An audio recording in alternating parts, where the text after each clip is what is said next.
अनुशीलन, युगांतर, गद्दर, आजाद हिंद फौज, नौसेना विद्रोह, किसान आंदोलन, मजदूर आंदोलन, छात्र आंदोलन, एक दिन भी जनता न खुद चैन से रही न अंग्रेजों को चैन से रहने दी। लेकिन हम लोग के इतिहास के किताब में यह या तो गौण महत्व में है या टोटली पूर्णतः विलोपित है।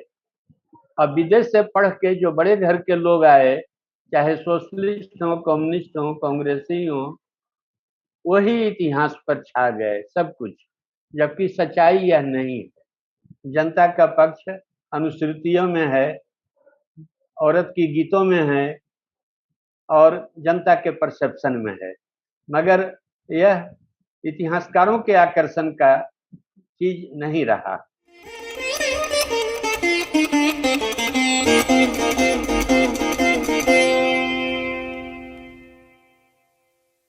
किसी भी देश के राष्ट्रीय सरकार की यह जवाबदेही होती है कि देशवासियों को ठीक ठाक और पक्षपात रहित इतिहास, भेदभावपूर्ण इतिहास से अलग हटकर बतलाए।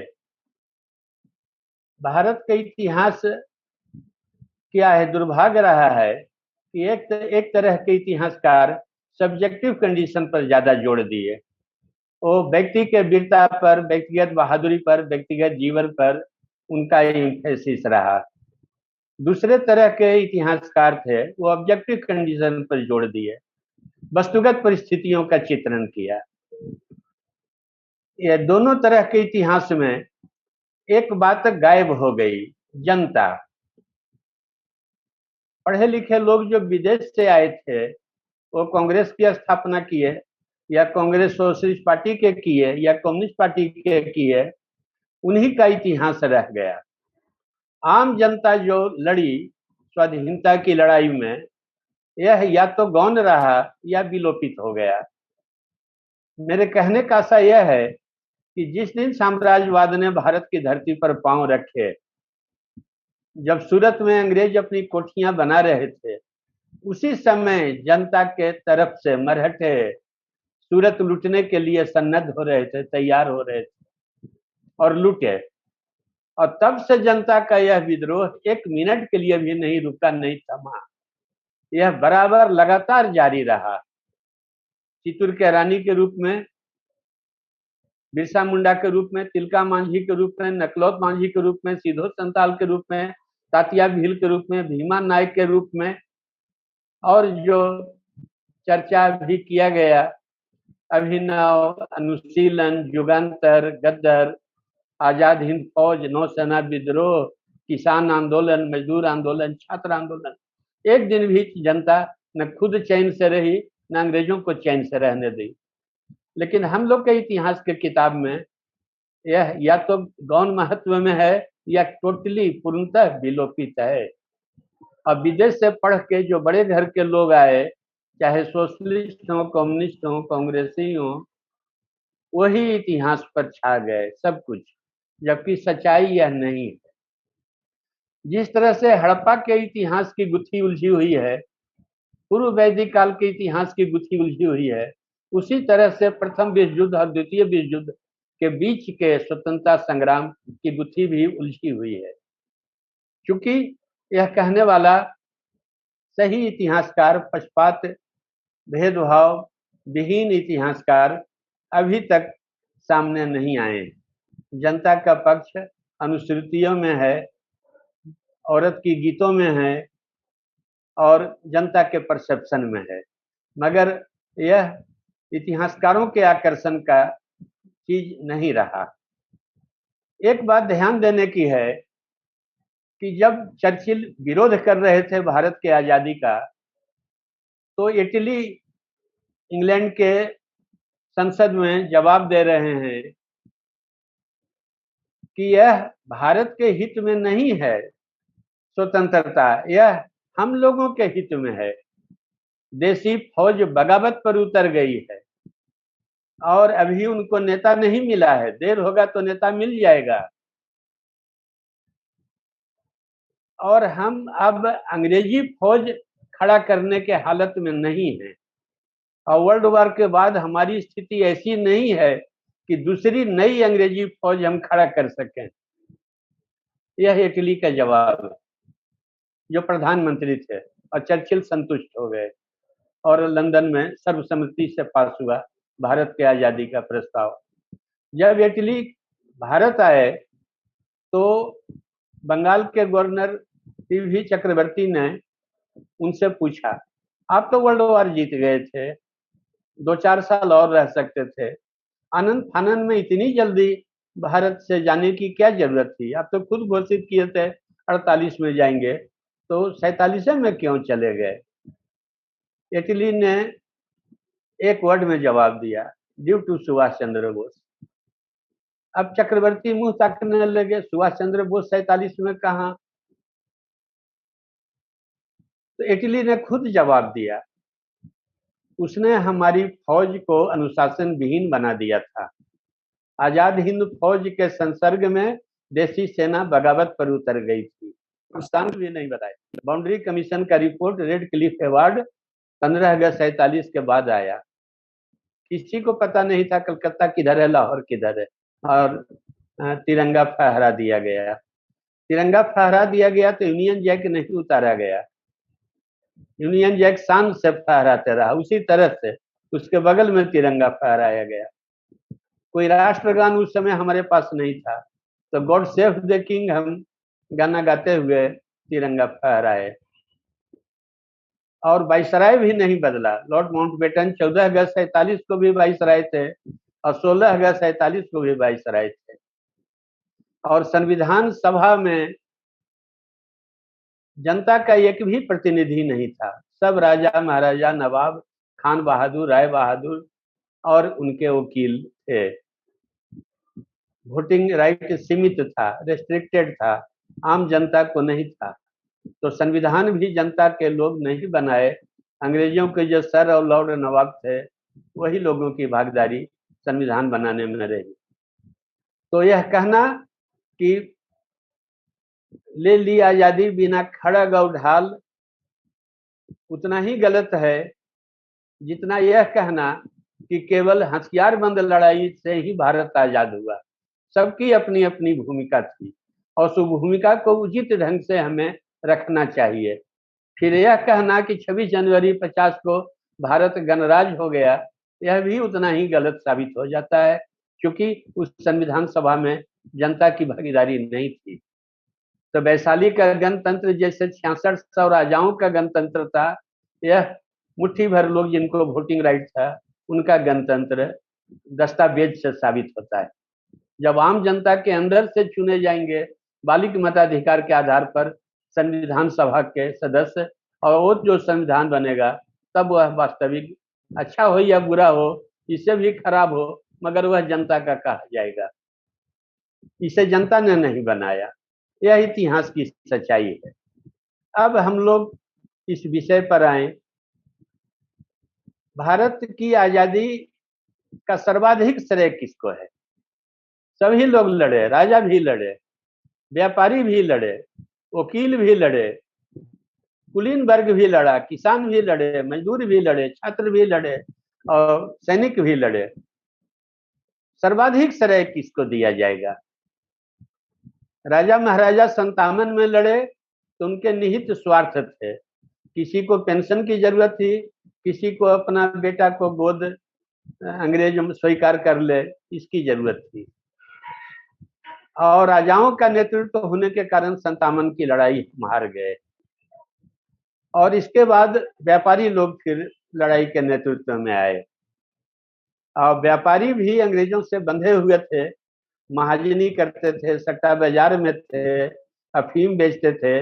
अंग्रेजों की कृपा से उनकी दौलत बढ़ रही थी, अंग्रेजों से जुड़े हुए थे, अलाइंड थे, तो क्लब से आगे वो आंदोलन को नहीं ले जा पाए।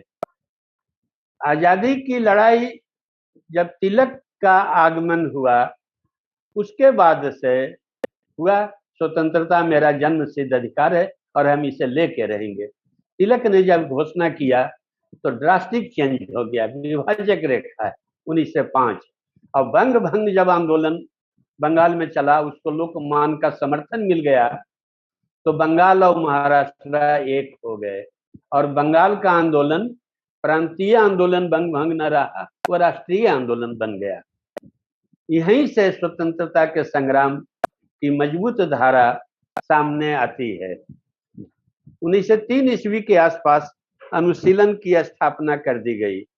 इसे त्रिलोकनाथ चक्रवर्ती, प्रतुल गांगुली इत्यादि ने, सरला टैगोर इत्यादि ने स्थापित किया था और इसी से अरविंद घोष के जुड़ जाने के बाद युगांतर शुरू हुआ। इसी का ऑफशूट था, इसी का स्पर था, इसी की शाखा थी और इसी का शाखा चटगांव के विद्रोह के नायक सूर्य सेन, ये सब अनुशीलन, मातृ संस्था अनुशीलन थी।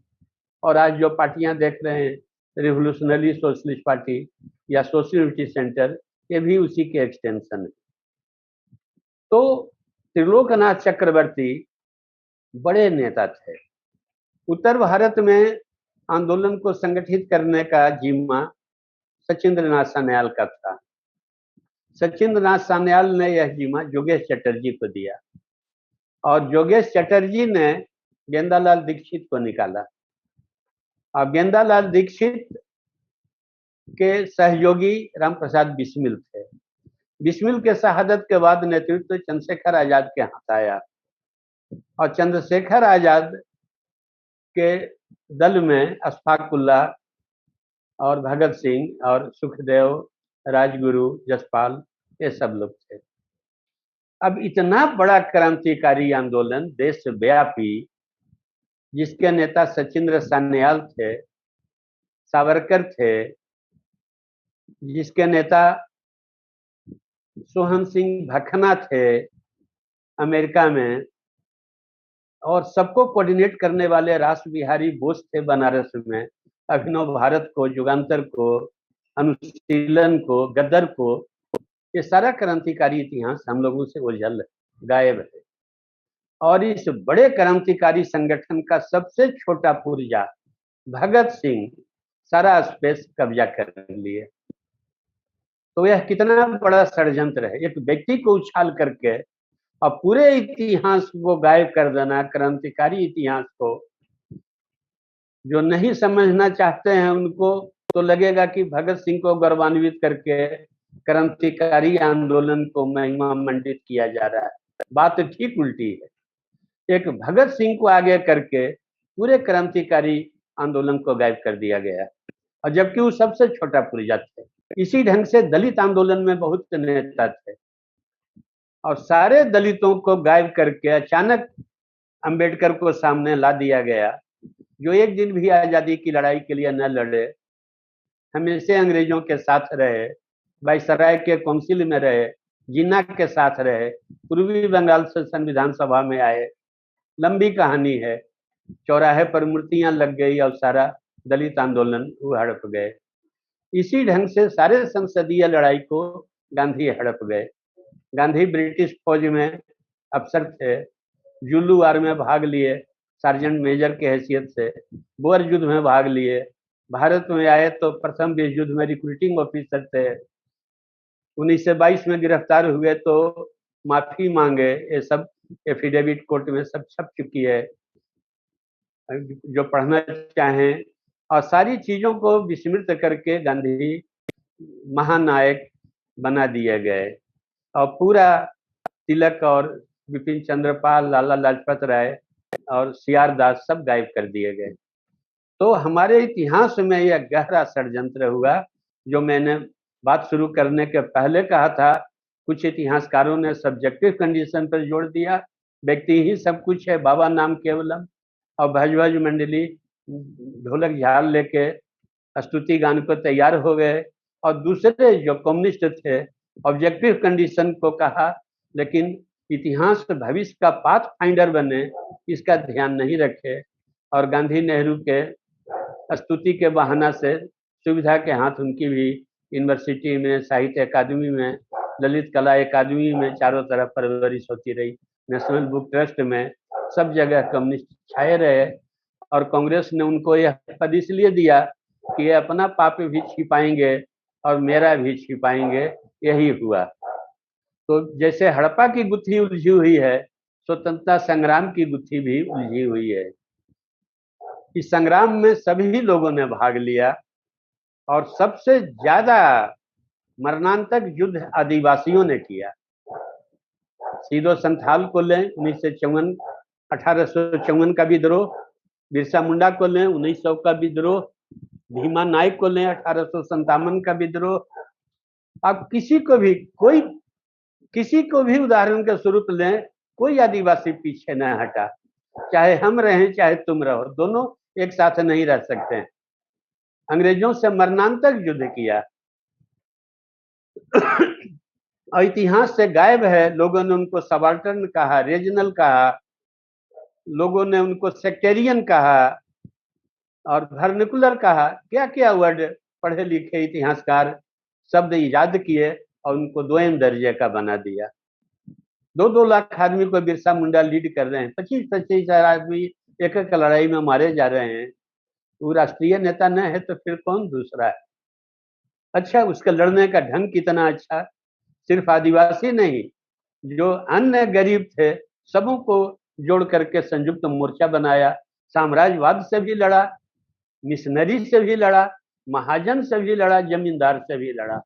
इतना मुकम्मल लड़ाई तो कोई आज तक के रूप नहीं दे पाया। लेकिन हम विश्लेषण में भी ये सब चीजों को गायब कर देते हैं टोटली। आज भी वह पथ प्रदर्शक हो सकता है। जैसे राम बानर भालू से जुड़े, कृष्ण गाय चराने वाले से जुड़े, शिवाजी भेड़ी चराने वाले से जुड़े, इसी ढंग से बिरसा मुंडा सारे शोषण के खिलाफ सारे गरीबों को एकजुट करके आज टॉर्च बियरर है, पाथ फाइंडर है भविष्य का। लेकिन वह इतिहास से गायब है। तो आदिवासी लड़े, बहुत किताबें हैं, लेकिन उनका महत्व रेखांकित नहीं किया गया, बस चर्चा हो गया और सेक्टेरियन और रीजनल कह के दोयम दर्जे का बना दिया गया। औरतें लड़ी है, कहीं भी औरतें पीछे नहीं रही है। मेरा फेसबुक पढ़िए, डेली करीब 200-250 औरत का हम जीवनी लिख चुके हैं और हर जगह औरत आपको मिलेगा।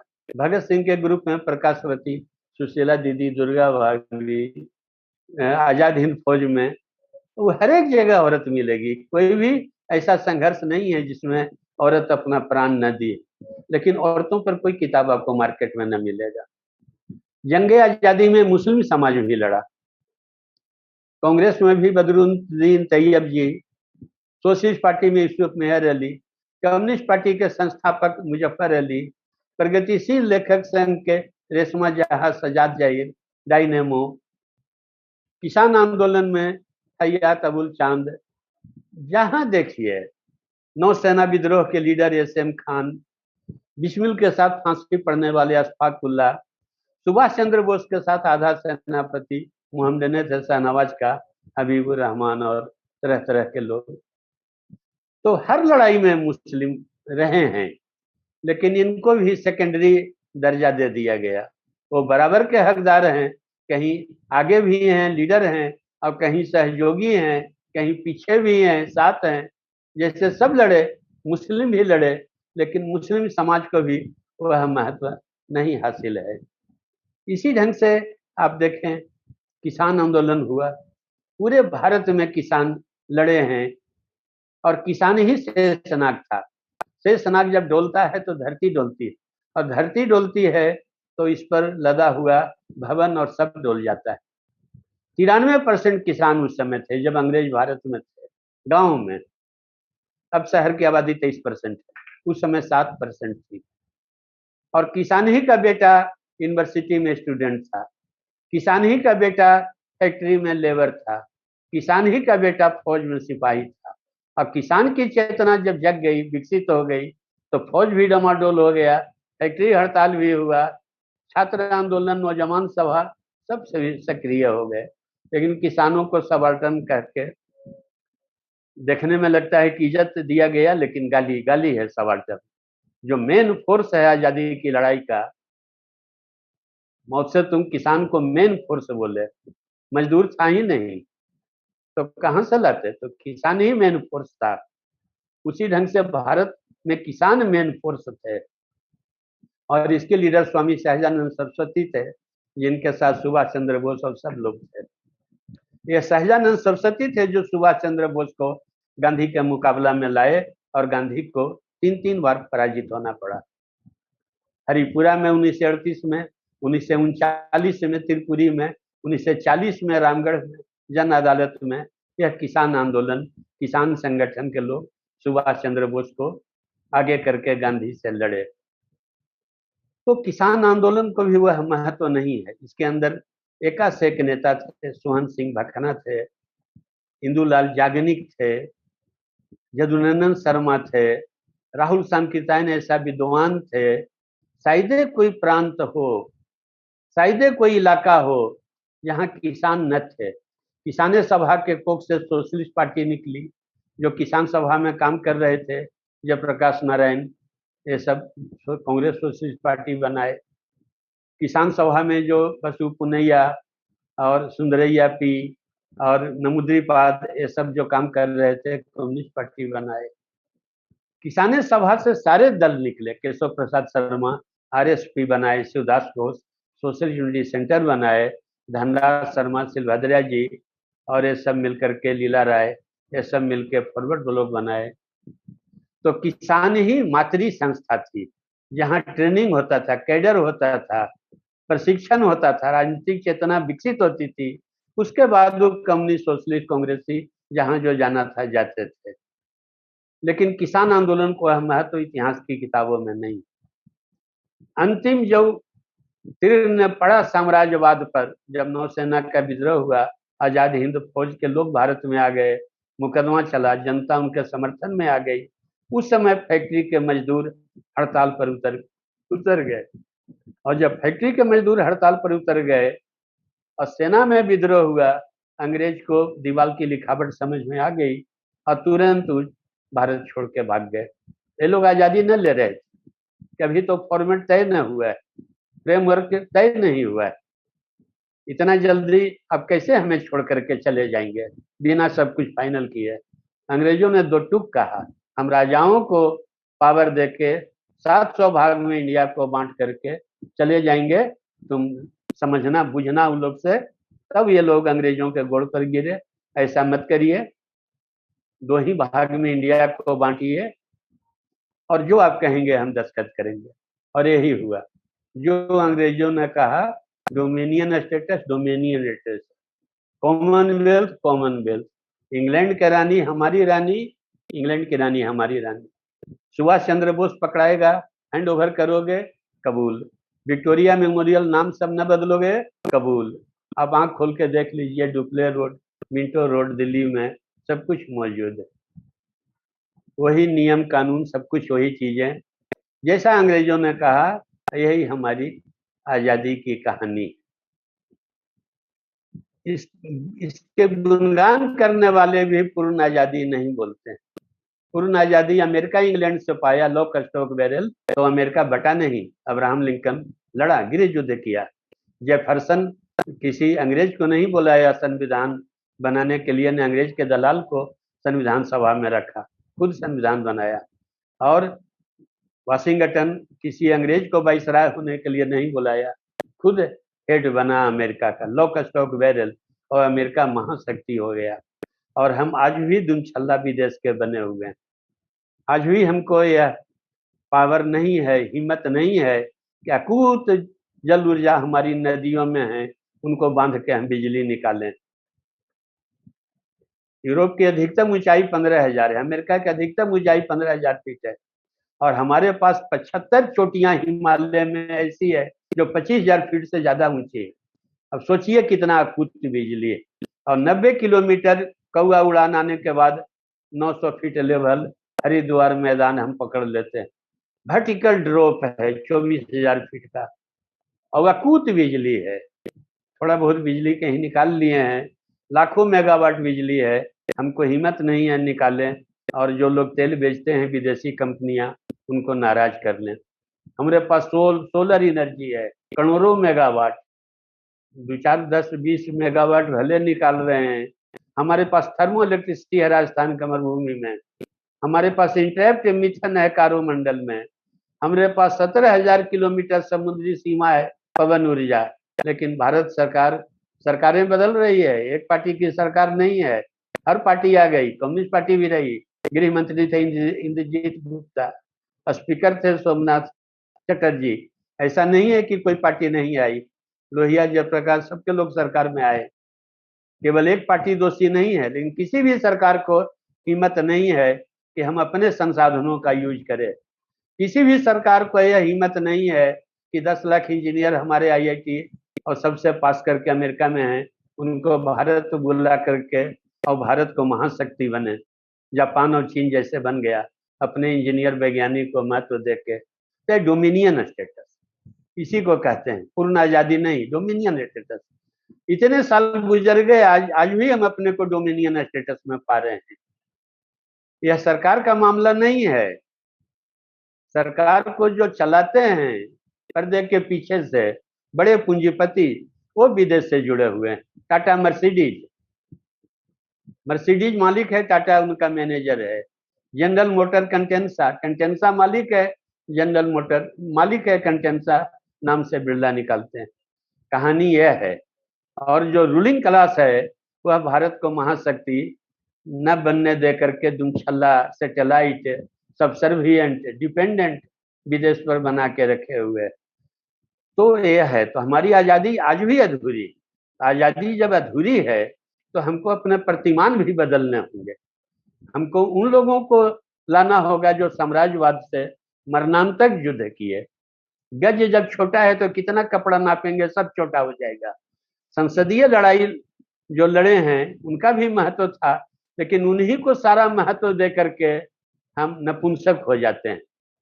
तो जो आजादी के लिए लड़े, प्रथम विश्व युद्ध और द्वितीय विश्व युद्ध के बीच में, आदिवासी, महिला, छात्र, नौजवान, किसान, मजदूर, नौसैनिक, अनुशीलन, युगांतर, गद्दर, अभिनव भारत, सबकी कहानी लाना पड़ेगा।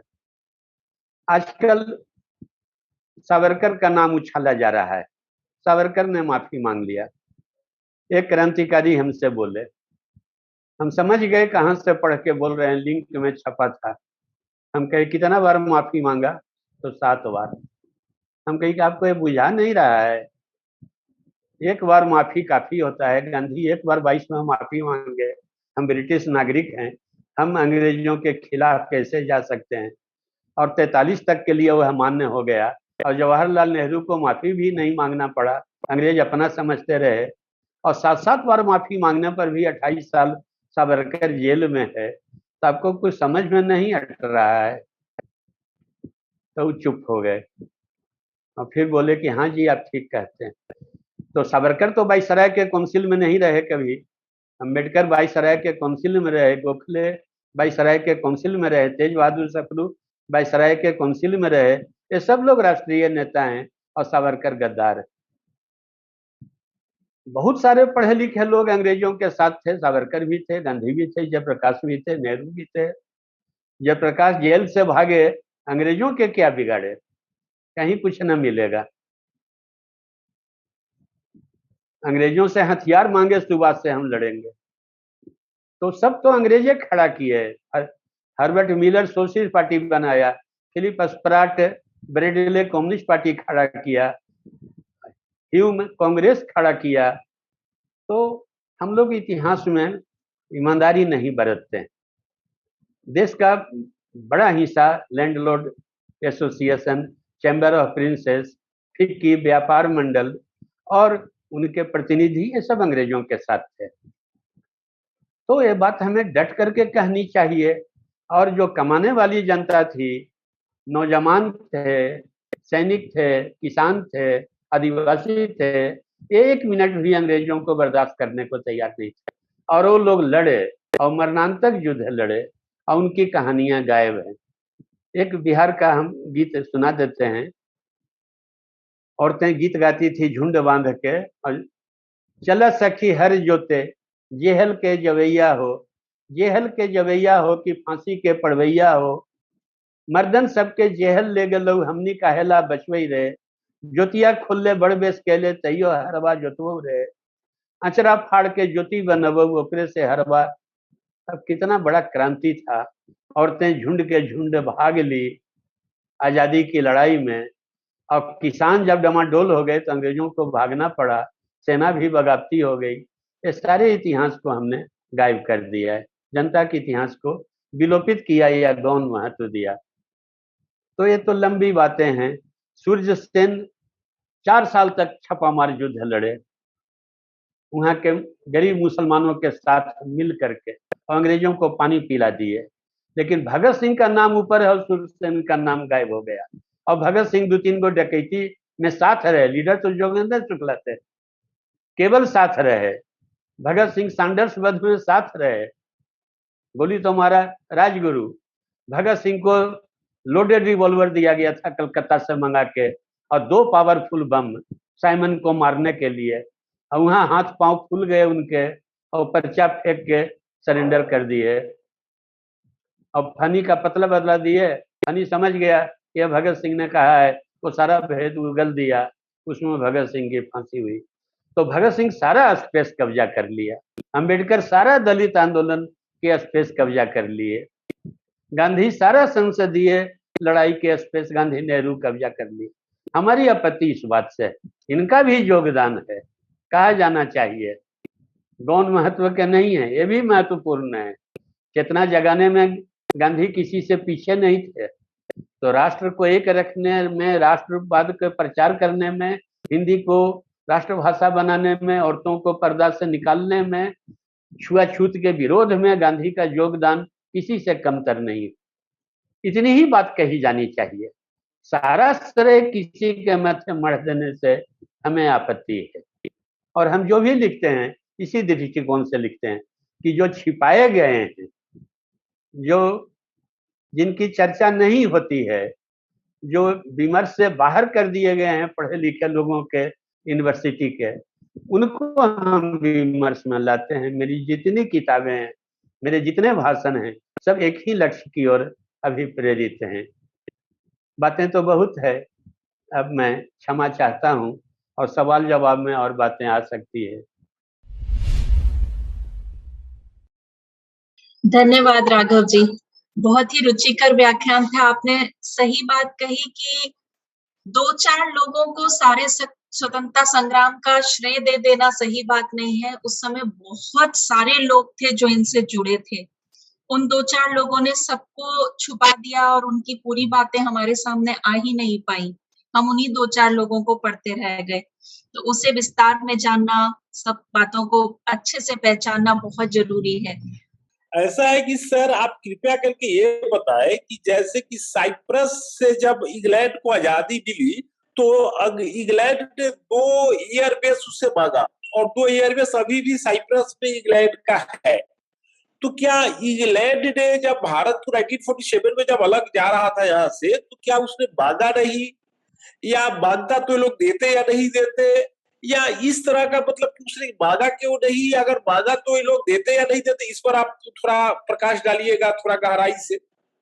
पहली बात। दूसरी बात, मुझे थोड़ा सुभाष चंद्र बोस जी के बारे में आपका क्या थॉट है, जैसे गुमनामी बाबा वाला इशू है, या फिर मैंने वहां से मतलब जब 18 अगस्त 1945 को जब प्लेन एक्सीडेंट हुआ, उसके बाद आपका क्या थॉट है कि क्या मतलब कि 2-3 तरह का थ्योरी रन करता है, तो आपका क्या थॉट है, और मतलब थोड़ा इस पर हमको आप प्रकाश डालिए।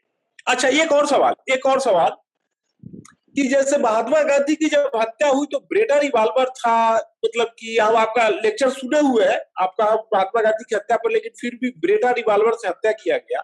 उस समय भारत में सिर्फ 3 ब्रेटा रिवाल्वर था, और वह भी ब्रेटा रिवाल्वर वर्ल्ड वार 2 में इटली वगैरह से आया था। तो उस पर भी कृपया करके थोड़ा आपको प्रकाश डालिए और हमारा ज्ञान, हम लोग का ज्ञान थोड़ा बढ़ाइए, कृपया करिए। आपके सवाल बहुत उत्तम है, इतना उत्तम है कि मैं आपका मुरीद हो गया हूं। साइप्रस वाली बात को ध्यान में लें। साइप्रस का भी बंटवारा हुआ, भारत का भी बंटवारा हुआ, यह दोनों में समानता है। अब साइप्रस का बंटवारा सीधे सीधे हो गया मुस्लिम और क्रिश्चियन के आधार पर। भारत का बड़ी चालाकी से वही काम भारत में किया गया, बड़ी होशियारी से। और यह कहीं भी पढ़ने को आपको न मिलेगा। आप अपने बुद्धि पर जोर डालेंगे और मेरे बात पर गौर करेंगे और तर्क से खुद ही आप इसी निष्कर्ष पर आएंगे। यह चालाकी क्या थी? अंग्रेजों ने गिलगिट कश्मीर राजा के हाथ में नहीं रहने दिया। 60 साल के लिए लीज पर ले लिया था। अंग्रेजों को मध्य एशिया में रोल अदा करने की बड़ी तड़प थी। रूस बढ़ते आ रहा था यूरोप से और कश्मीर के बगल तक पहुंच गया था। तो अंग्रेजों की भारी चिंता थी और राजा संभाल पाएंगे डाउट था। तो अंग्रेजों ने खुद अपने कब्जे में गिलगिट को ले लिया, राजा से अलग करके, गिलगिट एजेंसी बना करके। और 15 अगस्त 47 को जब भारत आजाद हुआ तो मेजर ब्राउन पाकिस्तान का झंडा फहरा दिया। 15 अगस्त 47 को अंग्रेज सेनापति जो गिलगिट में तैनात था, धनसारा सिंह ब्रिगेडियर को गिरफ्तार कर लिया गया। तो अंग्रेज किसी सूरत में गिलगिट भारत को नहीं दे सकते थे, किसी सूरत में नहीं। अमेरिका से क्या सीक्रेट बात हुआ अंग्रेजों का, ये हम लोग को नहीं मालूम, लेकिन अंग्रेज गिलगिट को हाथ में रख के मध्य एशिया में अपनी भूमिका को बरकरार रखना चाहते थे। और गिलगिट अगर भारत में आता तो यह काम नहीं कर सकता था। तो मेजर ब्राउन के पास 2000 फौज थी। 2000 फौज चित्राल के नवाब ने दिया, 2000 हुजा के नवाब ने दिया, 6000 फौज पूरा गिलगिट, पूरा हुजा, पूरा बाल्टिस्तान बिना लड़े हुए कश्मीर का आबादी एरिया 84,000 स्क्वायर वर्ग मील था, उसमें करीब 30,000 स्क्वायर वर्ग मील बिना युद्ध के 15 अगस्त 47 को हासिल हो गया। यही अंग्रेजों की जरूरत थी और यह हासिल हो गया। इस बात को नेहरू जानता था और नेहरू समझता था। नेहरू बहुत पढ़ा लिखा आदमी था और दुनिया घूमा था। उस समय के नेताओं में नेहरू और सुभाष चंद्र बोस, यही दो नेता थे जो विदेश पर पूरी नजर रखते थे और राय रत्ती से परिचित थे दोनों, और दोनों के अपने व्यू पॉइंट दृष्टिकोण थे। तो नेहरू इस बात को जानता था। तो कश्मीर की वार जब हुई तो नेहरू ने 2 डिवीजन फौज लगाया, मेजर जनरल कुलवंत सिंह और मेजर जनरल थिमैया। क्यों? जहां एक भी फौज नहीं था निजाम के पास, केवल बॉडीगार्ड थे, 6 डिवीजन फौज गया, 1 लाख सेना गई। और कश्मीर में जहां पाकिस्तान सरकार है वहां मात्र 2 डिवीजन गया। इस पर हम लोग तर्क नहीं कभी करते हैं। नेहरू अंग्रेजों से सहमत था, गिलगिट आप रखिए, हमको गिलगिट नहीं लेना है। तो लेना ही नहीं है तो फौज क्यों हम ज्यादा लगाएं? पाकिस्तान का सेनापति भी अंग्रेज था, ग्रेसी, और इंडिया का सेनापति भी अंग्रेज था, अचिन लेक, और दोनों का ओवरऑल सेनापति भी अंग्रेजे था। उधर ग्रेसी था, इधर लोखंड था, अचिन लेक दोनों का था कंबाइंड। अंग्रेजों ने न पाकिस्तान को अनुमति दिया कि आप भारत पर चढ़ाई करें, अंग्रेजों ने न भारत को इजाजत दिया कि आप गिलगिट के तरफ प्रयाण करें, बढ़ें। दोनों जो पा लिए हैं उसी पर संतुष्ट हो जाएं। लद्दाख और जम्मू भारत को मिल गया और शेख अब्दुल्ला चूंकि भारत के साथ थे, कश्मीर घाटी मिल गया। अब आप रावलकोट और मीरपुर और मुजफ्फराबाद की ओर नहीं बढ़ सकते हैं, एकदम क्लियर कट ऑर्डर था। उधर आपको नहीं बढ़ना है, आप घाटी के सुरक्षा करें, पीर पंचाल रेंज के स्लोप पर आप रह के घाटी के रक्षा करें। आपको रावलकोट और मीरपुर और कोटली और मुजफ्फराबाद जाने की इजाजत नहीं है। यही पाकिस्तानी जनरल को भी ऑर्डर था। आपको जो चाहिए था मिल गया, उर्दू भाषी इलाका मीरपुर, कोटली, मुजफ्फराबाद आपको मिल गया। और गिलगिट हमको चाहिए था वो आप हमको दे देंगे, आपको हमने भारत से छीन के दे दिया है। अब आपको घाटी के तरफ नहीं बढ़ना है। तो उनका भी 2 डिवीजन फौज था। इधर का भी सेनापति उतने तगड़ा था थिमैया, और उधर का भी सेनापति मेजर जनरल अकबर उतने तगड़ा था, लेकिन दोनों को लड़ने की इजाजत नहीं थी। जो हासिल कर लिए हैं उसकी रक्षा करें, यह सीक्रेट बात है। और इसी आधार पर सीज फायर 49 में हो गया। लियाकत अली लखनऊ के थे, कश्मीरी पंडित उनकी बीवी थी, नेहरू से अच्छे संबंध थे, नेहरू भी बड़े घर के लड़के थे, लियाकत अली भी बड़े घर के थे। जब दोनों की भेंट हुई तो नेहरू ने पूछा कि आप हमसे छीन लीजिएगा कश्मीर? तो नहीं, आप हमसे तिगुना बढ़ाएं। हम गिलगिट जीत लेंगे तो टिका पाएंगे जीत को? तो नहीं, आज तक दुनिया में कोई उसको गुलाम नहीं बना पाया, वो ट्राइबल एरिया को। तो फिर हम लोग लड़ किस बात के लिए रहे? दोनों को जो चाहिए था मिल गया, तो झगड़ा किस बात का है? और दोनों 1 जनवरी 1949 को दस्तखत कर दिया सीज फायर पर। और लियाकत अली जैसे हवाई अड्डा से उतरते हैं, मेजर जनरल अकबर खान को गोली मार दिया। मेजर जनरल अकबर खान को विश्वास था कि भारत से हम पूछे छीन लेंगे, क्यों सीज फायर हुआ। और थिमैया को विश्वास था कि टैंक हम उतार दिए हैं कारगिल में, जाड़ा जैसे खत्म होगा हम स्कर्दू छीन लेंगे बाल्टिस्तान। तो दोनों सेना के चाह आह में बदल गया, दोनों जगह के सेना नाराज रही अपने नेताओं से। तो यह बंटवारा तय था, जैसे साइप्रस का तय था, ये तय था गिलगिट अड्डा बनाने के लिए अमेरिका को दिया जाएगा और घाटी जम्मू भारत संतोष करे, ये बात है। दूसरी बात सुभाष चंद्र बोस की, जो आप कहे, सुभाष चंद्र बोस रूस में गए, भागे भी थे रूस के लिए, लेकिन जर्मन की चढ़ाई जब रूस पर हो गई तो रूस के राजदूत ने हाथ खड़ा कर दिया, हम आपकी कोई मदद नहीं कर सकते, अभी हम इंग्लैंड के खिलाफ कुछ न करेंगे। तो सुभाष बोले कि तब हमको आप जर्मनी पहुंचा दीजिए। तो रूस की मदद से वो जर्मनी पहुंच गए। तो रूस पर उनको बहुत विश्वास था, अपने लीजियन को ऑर्डर कर दिए थे कि रूस के खिलाफ नहीं लड़ना है। इस पर हिटलर नाराज होकर 4000 सेना में 3000 को मरवा दिया और सुभाष चंद्र बोस के दोस्त को मरवा दिया। सुभाष चंद्र बोस भी अगर जर्मनी रहते मारे जाते, लेकिन संयोग से जापान आ गए। और जापान जब सरेंडर कर रहा था तो जापान को बोले कि हमको रूस पहुंचा दीजिए। तो अब रूस के लिए जहाज उड़ा और जो हुआ तो रूस में हुआ। इसी बात को छिपाने के लिए तरह तरह के अफवाह उड़ाया जाता है। अटल बिहारी ने इसे साफ साफ कह दिया, मैं दस्तावेज लीक नहीं कर सकता हूं, किसी मित्र राष्ट्र से संबंध खराब हो जाने का खतरा है। तो यह मामला राज ही रहेगा, 50 साल के बाद खुलेगा। इस पर कोई बोलना नहीं चाहता है, क्योंकि हम रूस से हम लोग के संबंध अच्छे हैं। मैं कहाँ से कह रहा हूँ, तो जो सुभाष चंद्र बोस के साथी लोग थे, उनके इंटरव्यू के आधार पर, केशव प्रसाद शर्मा आरएसपी के जनरल सेक्रेटरी थे, और लोग उनके आधार पर मैं कह रहा हूँ। तीसरी बात जो आपने कहा, इटालियन ब्रेटा रिवॉल्वर, हे राम फिल्म देखिएगा, राजा रिवॉल्वर सावरकर को दे रहा है और सावरकर यशस्वी भव आशीर्वाद दे रहे हैं। और स्टैनली बोलपट का सिनेमा है 9 आवर्स टू रामा, अमेरिका हम गए तो देखे, आप उसमें ये सब चीजें पाएंगे। तो महाराजा सिंधिया का रिवॉल्वर था, सावरकर को दिया, सावरकर नाथूराम को दिया। आप पढ़ेंगे माउंटबेटन की आत्मकथा, एक ने मारा दूसरे ने मर जाने दिया, सावरकर ने मारा और पटेल ने मर जाने दिया।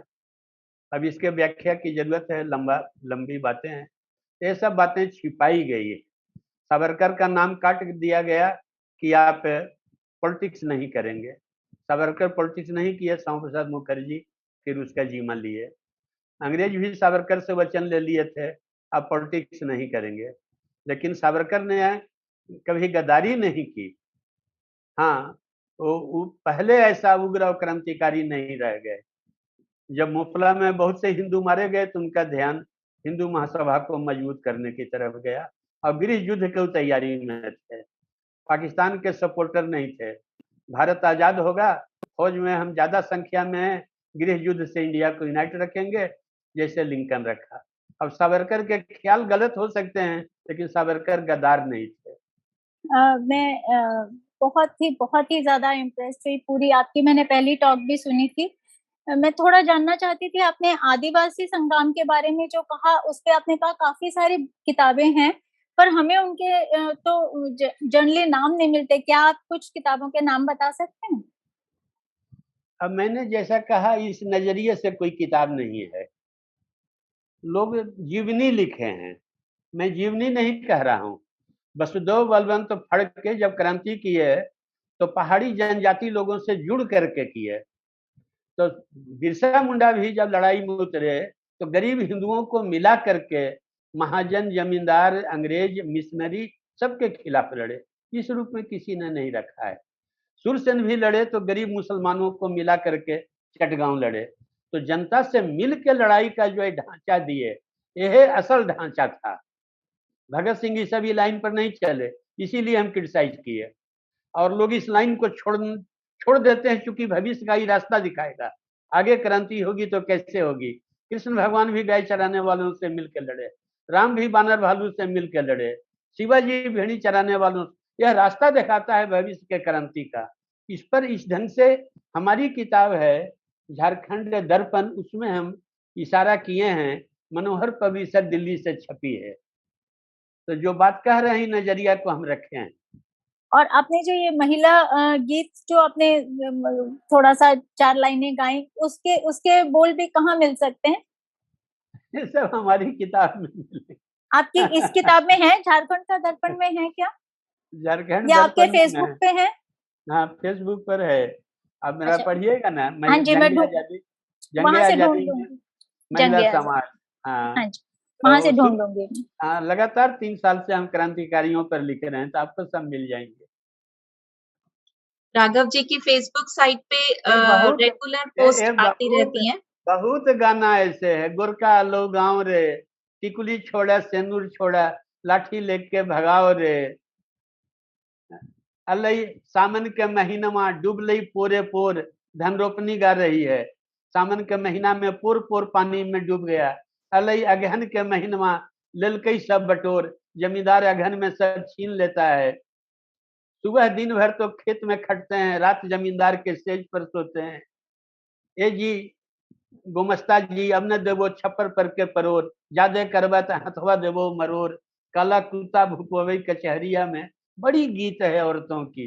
उसके माध्यम से आजादी का नया माने एवेन्यू खुलेगा आप लोग के लिए। आप लोग महिला हैं, इस पर काम करना चाहिए। हम तो काम किए हैं। हमारे पास कम से कम 1000 गीत हैं औरतों के, और जहां मौका मिलता है उसको देते हैं। मुझे पूछना है कि जवाहरलाल नेहरू जी ने किताब लिखा, लेकिन मुझे इस बात पर डीप सस्पिशन है कि पढ़ाई कब की है, क्योंकि पढ़ाई में उनका इंटरेस्ट था नहीं। वो मतलब पढ़ाई से ज्यादा दूसरे कामों में ज्यादा इन्वॉल्व रहा करते थे, तो उनको इतना नॉलेज आया कहा कि उन्होंने डिस्कवरी ऑफ इंडिया तरह तरह की किताबें लिखी। एक बात। दूसरी बात ये हुआ कि क्या ये बात, मैंने आप भी बताइए हिस्टोरियन के नाते, कि क्या सबसे पहले उन्होंने भारत रत्न अपने आप को दे दिया? इसमें कोई सस्पिशन वाली बात तो नहीं हमको माननी चाहिए। तो क्या मतलब क्योंकि पढ़े कब, वो पढ़ाई में उनका कभी ध्यान लगता नहीं था, पढ़ाई से ज्यादा एक्स्ट्रा करिकुलम एक्टिविटीज में ज्यादा रहते थे, तो उन्होंने किताब लिखी किसी दूसरे से लिखवा करके अपने नाम पर छपवा लिया, या कब उन्होंने पढ़ा, कब, ये बताइए आप। ऐसा है सर कि रावण बानर भालू को बड़ी कम करके आंका और धोखा हो गया। कहता था कि ये सब तो मेरे भोजन है। किसी का हम विरोध करते हैं तो उसकी पूरी जानकारी हमको रखनी पड़ती है, और तभी उस पर हम फतह पा सकते हैं। जब पूरी जानकारी न रहेगी तो हम लड़ाई हार जाएंगे। तो महात्मा गांधी और पटेल और अंबेडकर और जवाहरलाल नेहरू 4 ऐसे नेता थे जो जीवन भर सेकंड डिवीजन के लिए तरसते रहे और नहीं मिला। तो यह बात आपकी सही है कि एकेडमिक कैरियर ही चारों का बड़ा खराब था। गांधी केवल मैट्रिक थे, और उस समय मैट्रिक को वकालत का इजाजत था। 2 साल पढ़ के इंग्लैंड से आ गए। अंबेडकर की कोई किताब ऐसी नहीं है कि आप कहिएगा कि विद्वान का लिखा हुआ है। पादरी लोग जो लिखे हिंदू धर्म के गाली दिए, जिन्ना जो लिखा थॉट ऑन पाकिस्तान, एक भी किताब ऐसा नहीं है जो कहा जाए कि विद्वान का लिखा हुआ है। और नेहरू भी सेकंड डिवीजन के लिए सारी जिंदगी तरसते रहा। पटेल भी मैट्रिक थे, मुख्तार थे, 2 साल में वकालत की डिग्री लेके आ गए। ये लोग ग्रेजुएट नहीं थे, नेहरू ग्रेजुएट था। असल पढ़ाई का होता है, अब हम तो इंजीनियर हैं सर, और आप हमसे फिलॉसफी बतियाइएगा, सोशियोलॉजी बतियाइएगा, हिस्ट्री बतियाइएगा, तो आपको नहीं लगेगा कि हम हिंदी के नहीं विद्यार्थी हैं, दर्शन के नहीं हैं। अभी लास्ट ईयर हिस्ट्री कांग्रेस के हम ही अध्यक्षता किए दिल्ली में, और हम इंजीनियर हैं पेशा से। तो पढ़ाई समाज के पाठशाला में होती। कृष्ण ने गाय चराते चराते गीता बोल दी है, जो व्यास को औकात नहीं हुआ। भारत में जितने लोग पढ़े, तीसरा पढ़े हुए हैं रविन्द्रनाथ टैगोर, नोबेल पुरस्कार मिला। तुलसीदास, सूरदास, मीराबाई सब समाज के पाठशाला में, बाणभट्ट सब समाज के पाठशाला में, कालिदास कोई यूनिवर्सिटी में न पढ़े। नेहरू के पढ़ाई भी समाज के पाठशाला में हुआ है। वो जब 27 में रूस गया था तो रूस के प्लेन्ड इकोनॉमी से आकर्षित होकर के और भारत में उसको लागू किया। तो नेहरू विदेश चीज को समझता था। अब गांधी और नेहरू के बहस को देखें 42 में, गांधी कह रहे हैं कि जापान जीतेगा, और उनके साथ अंबालाल साराभाई हैं, पटेल हैं। नेहरू डट के कहा कि जब जीतेगा इंग्लैंड जीतेगा, और इंग्लैंड का साथ हमको नहीं छोड़ना है। और नेहरू अंग्रेजों के साथ रह गया। गांधी भारत छोड़ो नारा लगा दिए, और जापान की हार हुई तो फिर अंग्रेज से माफी मांगे। 50 गो चिट्ठी लिख के अंग्रेज गांधी पर विश्वास नहीं किया। और अंग्रेजी के कहना में टाटा बिरला था, वो छोड़ दिया गांधी को। और बिरला के कहना में पटेल थे, पटेल भी छोड़ दिया। गांधी के पास कोई न रहा, अकेले हो गया। तो नेहरू की समझ विदेश नीति की थी। अब वो बुरी हो भली हो, वो हम नहीं जा रहे हैं। सुभाष चंद्र बोस को भी समझ था, अब वो बुरी भली में न जा रहे हैं। हमसे पूछिएगा तो सुभाष चंद्र बोस को देश छोड़ना गलत था। लेनिन देश नहीं छोड़ा, हो ची मिन्ह देश नहीं छोड़े, माओ देश नहीं छोड़े, चंद्रगुप्त मौर्य देश नहीं छोड़ा। लड़ाई से छोड़ के भागना नहीं, रहना है जनता के साथ। कृष्ण जनता के साथ रहे, शिवाजी जनता के साथ रहे। सुभाष चंद्र बोस का विदेश जाना गलत था। यहीं रह के अंग्रेज और अंग्रेज के दलाल से लड़ना था, दोनों से। मारा जाना निश्चित था, ऐसे भी मरते उससे भी मरते। लेकिन ऑंग सॉन्ग जैसे बर्मा को आजाद करा दिया, वह श्रेय सुभाष को मिलता। मारा जाना निश्चित था। तो लेकिन समझ थी नेहरू की। अब वो बहस होगा कि समझ गलत थी या सही थी, वो आगे की बात। दूसरा लोग विदेश पर इतना नजर नहीं रखता था, पटेल या राजेंद्र प्रसाद। कांग्रेस के अंदर वही आदमी था, वो और सुभाष चंद्र बोस, जो विदेश पर नजर रखते थे। जी सर। राघव जी, आपकी ये बात बहुत सही लगी कि किसी का विरोध करें तो उसकी पूरी जानकारी होनी चाहिए। बहुत सही बात कही आपने ये। अब हम नेहरू को कितना गाली देंगे? अब भाखड़ा नंग, भिलाई, दुर्गापुर, हटिया, राउरकेला, और हम हटा देंगे। जब तक वो है तो नेहरू रहेगा। नेहरू को हटा सकते हैं, वो बोरो टेक्नोलॉजी लिया वहां, उसको अपना टेक्नोलॉजी, माओ ऐसा, जापान ऐसा, फ्रांस ऐसा डेवलप, और नेहरू को वहां गाली देते हैं जहां नेहरू मजबूत है। अब नए सरकार को है हिम्मत भाखड़ा दंगल बनाने का। भिलाई, राउरकेला, दुर्गापुर खड़ा कर देंगे। इंजीनियर को, वैज्ञानिक को नेहरू महत्व दिया। विश्वेश्वरैया इंजीनियर, मेघनाथ साहब वैज्ञानिक, भाभा वैज्ञानिक। आज तो कलेक्टर और दरोगा इम्पोर्टेंट थे। इंजीनियर और अध्यापक और डॉक्टर को कोई पूछ रहा है तो नेहरू के गाली वहां दे जहां नेहरू कमजोर है, जहां दुर्योधन का जांग है। वो स्वावलंबन पर नहीं गया, बोरो टेक्नोलॉजी पर गया, लेकिन विज्ञान पर गया। और गांधी तो अंधविश्वास में है, चरखा में है। अब पानी गया 1200 फीट गहरा महाराष्ट्र में, तो बिना मशीन के वो कैसे पानी निकलेगा? लाठा कुड़ी कुइया से अपटवन होगा। तो गांधी बात तो मर गया, और नेहरू तो जिंदा कर दिया 150 करोड़ को, हीरा कुंड और भाखड़ा नंगल और गंडक को कोसी बना के। इसलिए गाली वहां दे जहां नेहरू कमजोर है। हम लोग भी गाली देते हैं बोरो टेक्नोलॉजी पर, उसको स्वावलंबन पर बढ़ना चाहिए था। ऑंग सॉन्ग ऐसा, डिबेलोरा ऐसा, मुस्तफा कमाल ऐसा, मौसे तुंग ऐसा, जनरल डिगाल ऐसा, वो विदेश के दलाली में गया। यहाँ नेहरू कमजोर है। नेहरू भाखड़ा नंगल, भिलाई, राउरकेला, दुर्गापुर में कमजोर नहीं है। बहुत ही इंटरेस्टिंग टॉक है ये। एक क्वेश्चन था कि अभी का जो इतना बदलता हुआ परिवेश है, जिसमें अमेरिका अफगानिस्तान छोड़ के जा रहा है, यूरोप कमजोर पड़ता जा रहा है, चाइना हाँ जी, बहुत तेजी से ऊपर उठ रहा है, तो इस ऐसे बदलते हुए परिवेश में, ऐसा पृष्ठभूमि में हिंदुस्तान का किस तरह का रवैया होना चाहिए, क्या अप्रोच होना चाहिए? हमने तो अपने भाषण में स्पष्ट कर दिया सर। चीन उठा अपने संसाधन का उपयोग करके। हमारे पास संसाधन है solar energy, wind energy, thermo electricity, interact methane, hydel energy और हमारे इंजीनियर वैज्ञानिक। तो जब तक इसको आधार बना करके हम न बढ़ेंगे, हम विदेश से लक्स और कोका कोला और ये सब चीज लेंगे, सर्फ और हीरो होंडा और टाटा मर्सिडीज, तो हम तो दुमछल्ला रहेंगे, महाशक्ति नहीं बन पाएंगे। अतीत में हम महान बने थे आर्यभट्ट के बदौलत, भास्कर के बदौलत, बराहमीर के बदौलत। ज्ञान को हम इंपॉर्टेंस दिए थे। अब ज्ञान के अधीन बल और धन था। अमेरिका महाशक्ति है ज्ञान के बल पर। बल के बल पर महाशक्ति होना रहता तो रूस आज भी महाशक्ति रहता। तो ज्ञान है, भारत को ज्ञान पर जोर देना चाहिए और अपने वैज्ञानिक इंजीनियर को भारत वापस बुलाकर यहाँ लेबोरेटरी और सब चीज और खड़ा करना चाहिए। बहुत सारे जो क्रांतिकारी होते थे वो पूरा टाइम जो स्वतंत्रता का संग्राम हुआ उसमें ऐसा होता था कि अंग्रेज उनको उठा के जेल में डाल देते थे और फिर उनको बहुत प्रताड़नाएं दी जाती थी, बहुत कुछ होता था।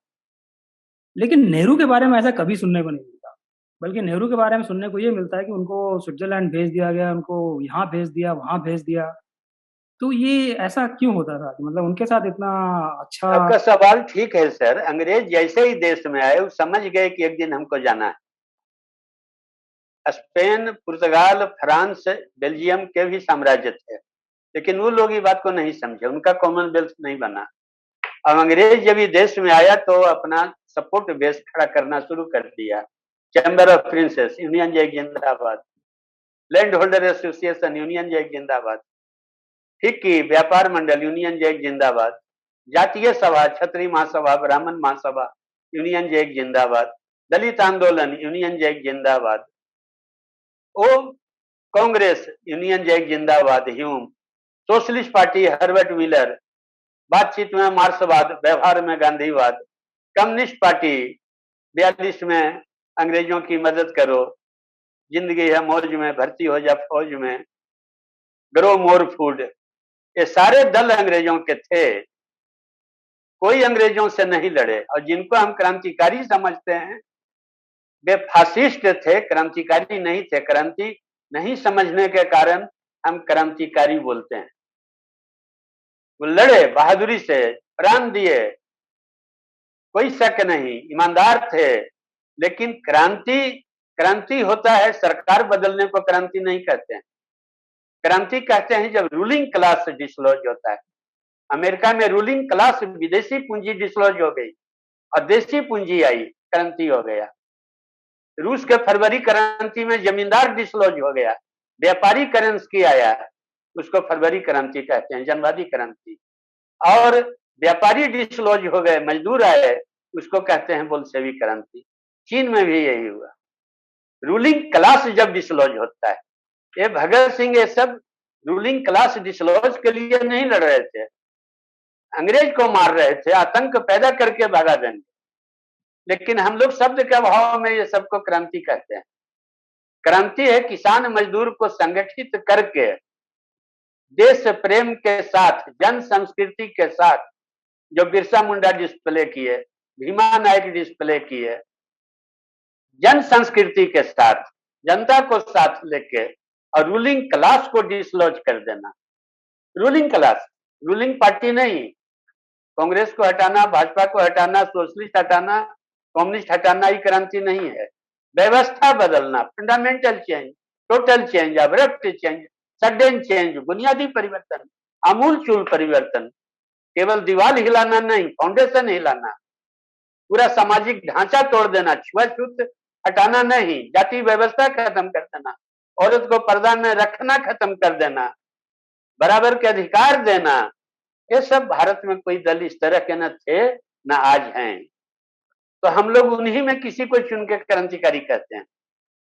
वे सब वास्तव में फासिस्ट थे। क्रांतिकारी पार्टी अभी तक गठन न हुआ। नक्सल आए तो भी जातिवाद में उलझ गए।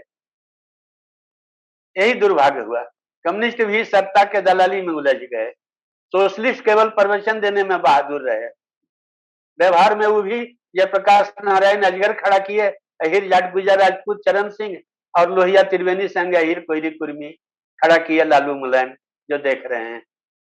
तो कोई क्रांतिकारी संगठन भारत में न था न है।